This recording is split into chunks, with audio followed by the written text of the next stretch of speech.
দিকে ডাকছে টাটকা টাটকা পালং শাক, এই পালং শাক না কলমি শাক আর গিমে শাক দিয়ে গেছে দেখুন। এই যে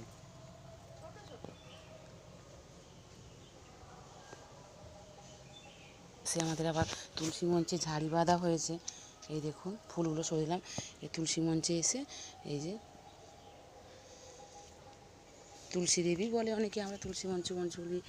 দেখুন ঠাকুরের করা আছে, এখানে ফুলগুলো সরিয়ে দিলাম। এসে জল দিয়ে ধুয়ে ধূপ দেবে, এই যে ঠাকুরকে জল দিয়ে চান করাবে, দিয়ে ধূপ দেবে, ফুল দেবে। দেখুন লোকনাথ বাবা, এই যে সেই যে দেখুন কি সুন্দর সুন্দর পেঁপে গাছ বসেছে এখানে, মনসা গাছ, রাম তুলসীর গাছ। আমাদের এদিকে মোটামুটি চারিধারে গাছ ভর্তি। এই দেখুন উচ্ছে গাছটা দেখুন কীরকম। এই ঠাকুর ঘরে শেষ দিকেও একটা দেবে, আমি কিছু কিছু করে নিয়ে নিই। 3টে 4টা 5টা, আর শেষ দিকেও 5টা থাকুক না, 4টে 2টো 6টা থাকুক। আর এই যে আমি একটা ধুতরা ফুল নিয়ে নেবো, একটু এই ফুল নিয়ে নেবো। বাবা দেখিয়ে দিই নাহলে পড়ে যাবে। পিসিকে একটা এই পেঁয়াজি ফুল দিলাম, একটা পিঙ্ক জবাটা পেঁয়াজি বলে বলে অভ্যেস হয়ে গেছে। তার মধ্যে এই যে পলতে এসে হাজির হয়ে গেছে সকালবেলা ঘুম থেকে উঠে। পিসি আবার তাকে সামলাতে গেছে, সেজুমার কাছে যাচ্ছে।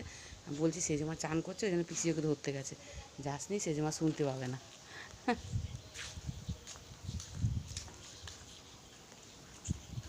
আর একটা জিনিস দেখাচ্ছি দেখুন, আমাদের এইটুকু গাছটায় সেদিনকে বসেছিলাম, আপনাদের বোধহয় দেখিয়েছি।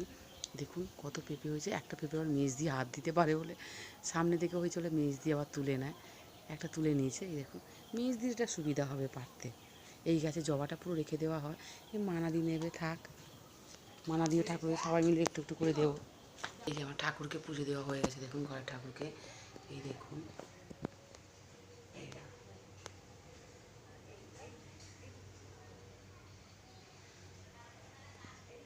এই যে অনেক ফুল দেখুন, প্রতিদিনই এরকম প্রায় প্রচুর প্রচুর ফুল ফোটে। আবার ঠাকুর ঘরেও রেখে এসেছি, ওই যে শেষ দিয়ে দেবে ওখানে রেখে এসেছি। শুধু পিঙ্ক জবাটাই আমার নেওয়া হলো।